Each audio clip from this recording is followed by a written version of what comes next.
छह 170 वशीकरण मकड़ी का जानलेवा जहां। आरव का स्विफ्ट स्टार वोल्फ दिन भर की मेहनत के बाद आराम करने के लिए अपनी दुनिया में चला गया था।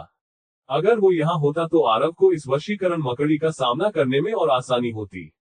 लेकिन अभी आरव को सिर्फ खुद पर भरोसा करके उस मकड़ी से लड़ना था। अलग अलग वॉरियर्स क्लास बीस्ट की शक्ति में भी अंतर होता था, जैसे कि वो शापित शैतानी लाश, राक्षसी महामाया और 3 आंख वाला भेड़िया। ये सभी वॉरियर क्लास बीस्ट में एवरेज माने जाते थे। इसके अलावा एक बढ़ता वॉरियर क्लास बीस्ट तो वो वाइन मोन्स्टर भी था। अगर उसे थोड़ा वक्त और दिया जाता तो वो कमांडर क्लास तक भी पहुंच सकता था, इसलिए उसकी शक्ति इतनी ज्यादा थी कि अभी वो लोग उससे मुकाबला नहीं कर सकते थे। वो वॉरियर्स क्लास बीस्ट में सबसे ज्यादा शक्तिशाली था। दूसरी तरफ ये वशीकरण मकड़ी थी। इसके आकार से ही साफ समझ में आ रहा था कि ये उन तीनों वॉरियर क्लास बीस्ट से ज्यादा शक्तिशाली थी, लेकिन उस बढ़ते हुए वाइन मोन्स्टर से कम शक्तिशाली थी।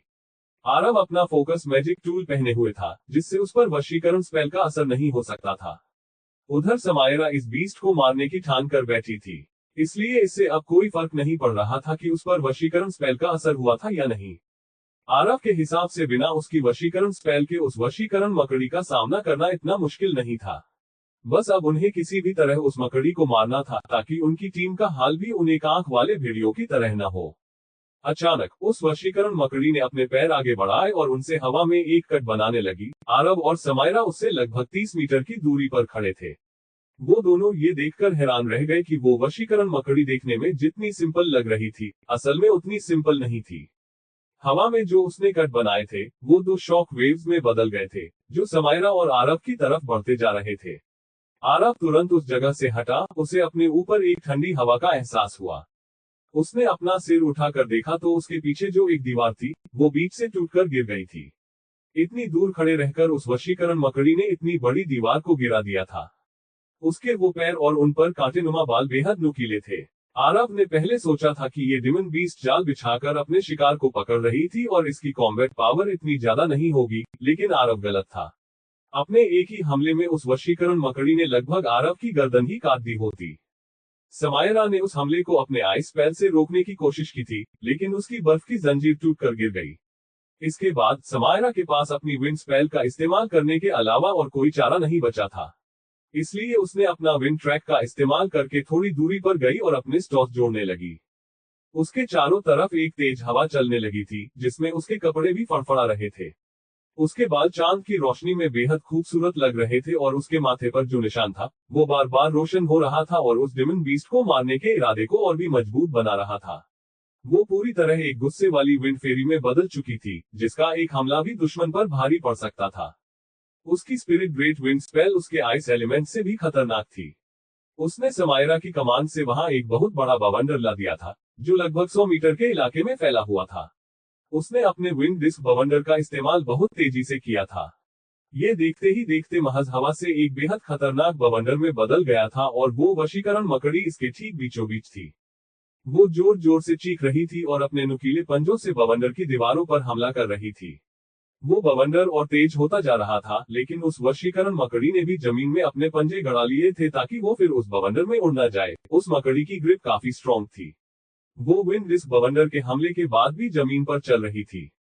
विंड डिस्क बवंडर सारे इंटरमीडिएट स्पेल्स में सबसे लंबे समय तक टिकने वाली स्पेल थी और उसके हमले के बाद भी उस वशीकरण मकड़ी को कुछ भी नहीं हुआ था। समायरा अब परेशान हो गई थी। ये वशीकरण मकड़ी आम वॉरियर्स क्लास बीस्ट से काफी शक्तिशाली थी। ज्यादातर warrior class beast wind spell की शक्ति को झेल नहीं पाते और समायरा के पास तो स्पिरिट सीड भी था। आरव, अब तुम्हारी बारी, समायरा ने तुरंत आरव से कहा। वो जानती थी कि वो अकेले इस वशीकरण मकड़ी को नहीं हरा सकती थी।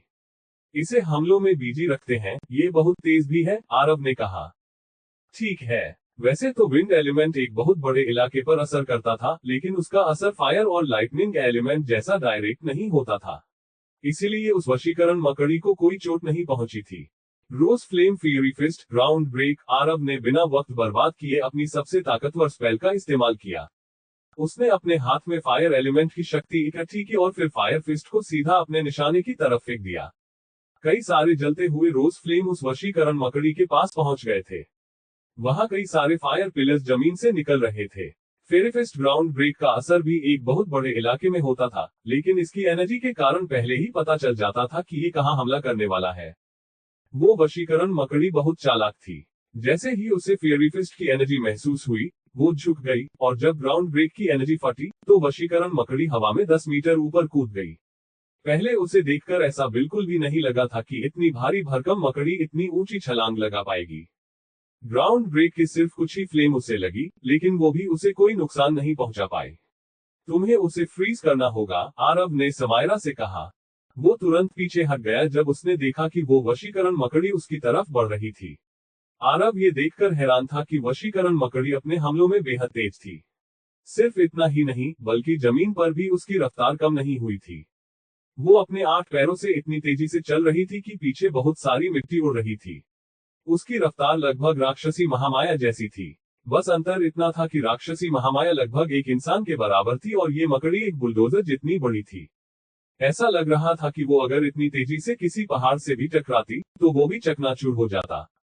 पहले आरव ने सोचा कि वो अपनी मैजिक शील्ड का इस्तेमाल करे, लेकिन फिर उसे याद आया कि उसने एक वीडियो देखा था जहां एक बच्चा अपने फोन केस की मजबूती चेक करने के लिए उस पर कई बार हथौड़े से वार करता है।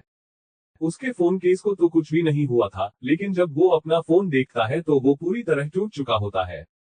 अगर आरव अभी अपनी मैजिक शील्ड का इस्तेमाल करता तो उसका हाल भी उस टूटे हुए फोन की तरह होता। उसकी शील्ड को तो कुछ भी नहीं होता, लेकिन टकराने के असर से आरव की हड्डी पसली एक हो जाती। Magic boot. आरव ने अपना दूसरा मैजिक इक्विपमेंट इस्तेमाल करने का फैसला किया। देखते ही देखते उसके पैरों में एक रोशनी आ गई जो उसके पैरों को अपार शक्ति देने लगी। आरव इस शक्ति को महसूस कर पा रहा था। वशीकरण मकड़ी तेजी से आरव की तरफ बढ़ रही थी। उसने अपने रास्ते में आने वाली हर एक चीज को तबाह कर दिया था। आरव ने उस मकड़ी की शक्ति को बिल्कुल भी कम नहीं आंका और तुरंत ही अपने मैजिक बूट की मदद से भागने लगा। जब वो एक दीवार के पास पहुंचा तो वशीकरण मकड़ी भी उसके बेहद करीब पहुंच गई थी।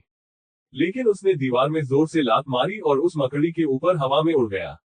अब इसका मजा लो। हवा में उड़ते वक्त आरव ने अपनी फायर बॉल पूरी कर ली थी और उसकी पूरी बॉडी अब फायर फ्लेम से ढक चुकी थी। आरव अब भी हवा में था और उस बदसूरत मकड़ी का दिमाग उससे करीब 10 मीटर नीचे था। उसकी नजरें आरव पर ही टिकी हुई थी और वो उसे गुस्से से घूर रही थी। वशीकरण मकड़ी अपना पंजा उठाने वाली थी, लेकिन आरव की रफ्तार इस बार उससे ज्यादा तेज थी और आरव उसे हमला करने का मौका नहीं देने वाला था।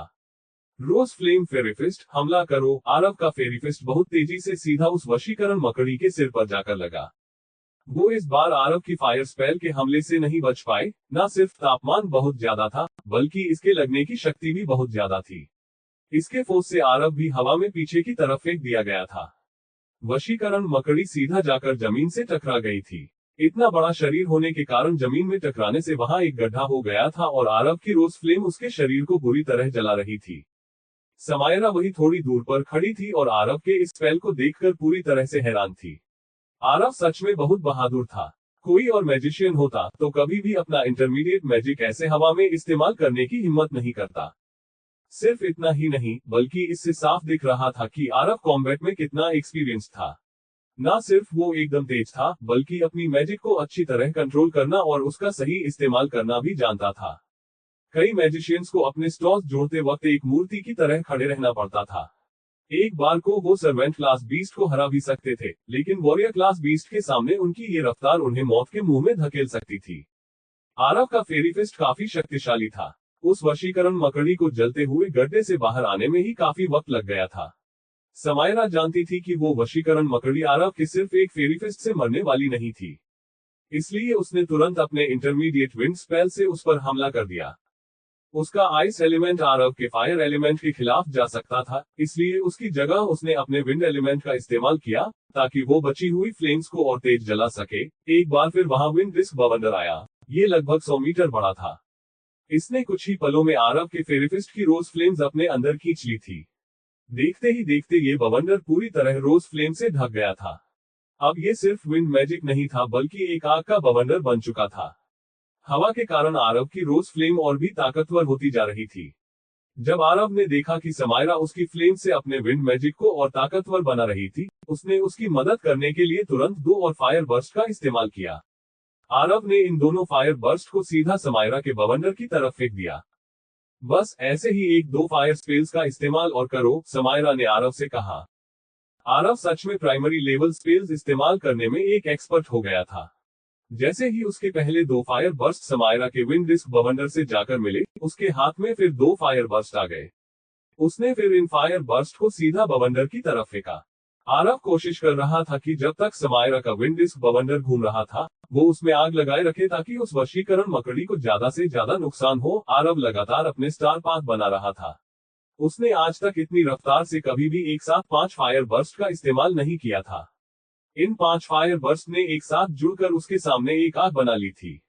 ऐसा लग रहा था कि वो एक रैपिड फायर गन में बदल गया था, जो लगातार एक ही निशाने पर अपनी सारी गोलियां दाग रही थी। इन सारे फायर बर्स्ट की शक्ति एक इंटरमीडिएट स्पेल की शक्ति के बराबर थी।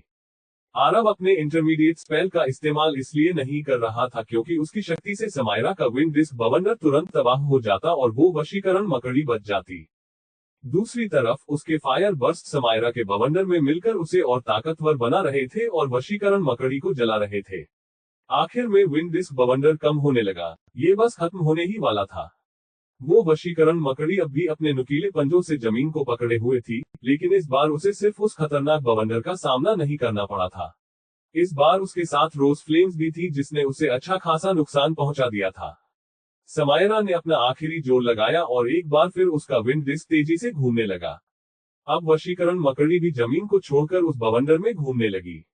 ये नजारा देखने में बेहद डरावना था। बस अब इससे ज्यादा मैं नहीं कर सकती। समायरा के चेहरे से साफ समझ में आ रहा था कि वो बुरी तरह से थक चुकी थी। वो अब अपने विंड डिस्क बवंडर का और इस्तेमाल नहीं कर सकती थी। बदकिस्मती से वो वशीकरण मकड़ी जमीन से सिर्फ 10 मीटर ऊपर थी और वहां से गिरने पर तो उसकी जान ही चली जाती। कोई बात नहीं, उसे गिरने दो, आरव ने कहा। समायरा ने एक गहरी सांस ली और वो विंड डिस्क बवंडर गायब हो गया। वशीकरण मकड़ी सीधा जमीन पर गिरी, लेकिन उसने चालाकी से अपने पैरों का इस्तेमाल किया और उसे उतनी ज्यादा चोट नहीं लगी। वो अचानक समायरा की तरफ मुड़ी और जोर से चीखने लगी।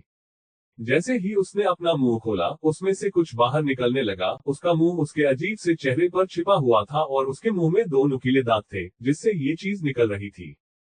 पहले आरव समझ नहीं पाया कि ये क्या था, लेकिन जब उसने ध्यान से देखा तो उसे एहसास हुआ कि उस वशीकरण मकड़ी ने समायरा के ऊपर कुछ जहरीला लिक्विड फेंका था। क्योंकि समायरा उसके बेहद पास खड़ी थी, इसलिए उसके पास अपना प्रोटेक्शन इक्विपमेंट इस्तेमाल करने के अलावा कोई चारा नहीं था। उसने तुरंत अपने प्रोटेक्शन इक्विपमेंट को एक्टिवेट किया और उसके चारों तरफ एक सुनहरी रोशनी आ गई, जो देखते ही देखते एक जादुई कवच में बदल गई। आरव ने ऐसा मैजिक इक्विपमेंट नीलामी के दौरान देखा था, लेकिन उनमें से ज्यादातर इक्विपमेंट सिर्फ मैजिशियंस की बॉडी का कुछ हिस्सा ही प्रोटेक्ट कर सकते थे। लेकिन समायरा का जादुई कवच उसे चारों तरफ से प्रोटेक्शन दे रहा था। ये सच में काफी कीमती था। उस वशीकरण मकड़ी के जहर का इस पर कोई असर नहीं हुआ था, लेकिन जैसे ही इसकी कुछ बूंदें जमीन पर गिरी, वहां मौजूद घास तुरंत काली पड़ गई। वहां की जमीन पर भी काले बुलबुले उठने लगे। पास ही एक आंख वाले भेड़िए की लाश पड़ी हुई थी। जब उस पर इस जहर की बूंदें पड़ी तो वो काले पानी में बदल गया। वहां अब सिर्फ उसकी हड्डियों का ढेर बचा था। आरव को इससे तुरंत हड्डियों से भरा हुआ गड्ढा याद आया। ये उस वशीकरण मकड़ी का ही काम था। अब उसे समझ में आ रहा था कि ये वशीकरण मकड़ी जानबूझकर उन बीस्ट्स को अपना शिकार बनाती थी जो झुंड में रहते थे। वो पहले आपस में उन्हें लड़वा देती थी और फिर उनकी लाशों को चट कर जाती थी। हाँ, इसने यही किया होगा। पहले अपने शिकार को अपने वश में किया और फिर उन्हें लड़वाकर खुद उन्हें अपनी दावत में बदल लिया। वो वशीकरण मकड़ी सच में बहुत चालाक थी। अगर अभी आरव के पास उसका फोकस मैजिक टूल नहीं होता तो वो भी उन्हें आंख वाले भेड़ियों की तरह हड्डियों के ढम में बदल गया होता।